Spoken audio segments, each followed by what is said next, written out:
Стојановска Викторија. И вели, што мислиш за користење на кравио млеко? Дали да се користи, дали не и зошто? Викторија, и да и не, али ќе ти кажам зошто. Кравиото млеко е едно од најупотребуваните млека и генерално се уште голем дел од децата и родителите го користат кравиото млеко како извор на прехрана и во самото детство и подоцна во адолесценцијата. И тоа воопшто не е страшно, затоа што сепак има значи научни студии кои што зборуваат и за бенефициите од кравиото млеко и користење негово, и има и научни студии кои што го зборуваат обратното, али наша задача е да најдеме некоја средина и пред се да одлучиме како лично за себе си кравиото млеко го користиме, која ни е целта и дали реално имаме потешкоти и проблеми при консумацијата на кравио млеко. На што всушност мислам? Ако го гледаме нутритивно и кои се хранливите вредности на млекото, зборуваме за необезмастено млеко, значи и за тетрапак млека, кравји млека кои што се со 3,2 или повеќе масленост. Тоа се млека кои што навистина имаат одличен спектар на хранливи вредности. Земи и имаат добра количина и на масти, 3,2 е воопшто не голема количина на масти, имаат добра количина на протеин, и на сурутка, односно на whey и на казеин, имаат лактоза, што е природен шекер, и кравиото млеко доколку прави проблем со лактозата, во тој случај би требало да се можеби избегнува, затоа што тоа се непријатни чувства и статистички гледано 75% од светската популација има проблем со интолеранција на лактоза.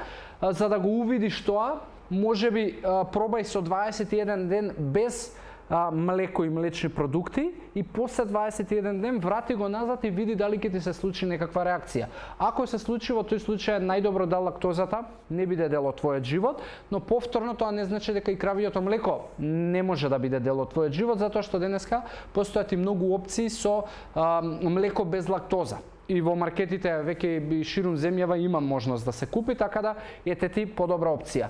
Значи, од друга страна имаш калциум, имаш Б витамини, имаш фосфор, имаш калиум, имаш железо, значи навистина кравиото млеко изобилува со доста голем спектар на микронутритивни вредности.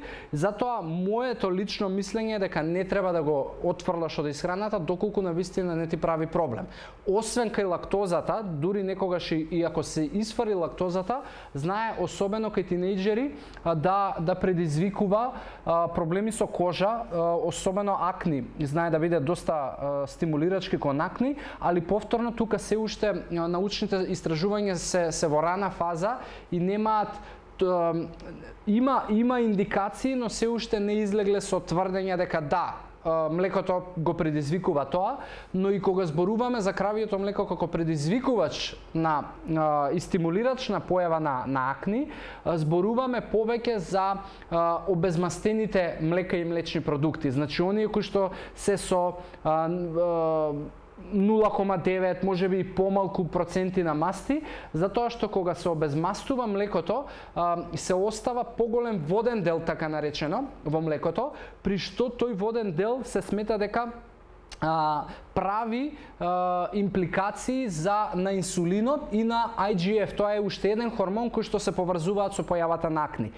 Затоа доколку сакаш да користиш кравио млеко, мојата лична препорака е дека тоа не треба да биде обезмастено и доколку ти прави проблеми лактозата, во тој случај избирај производи млечни, односно кравио млеко кое што е без лактоза, и доколку бираш алтернативи на кравиото млеко, во тој случај ја би ти препорачал сојно, затоа што алтернативите како оризово, бадемово, не знам, кои други има, од овес и така натаму, се со премали незначителни количини на протеин, што по автоматизам ги прави навистина не бескорисни, ама во секој случај не ја гледам поентата на користење на алтернативите, доколку количините на протеин се навистина минимум. Значи зборуваме за количини на помалку од 1 грам во порција. Така да тоа се навистина вистина мали количини. Затоа ете, тоа е моето мислење за кравиото млеко. Јас лично се уште го користам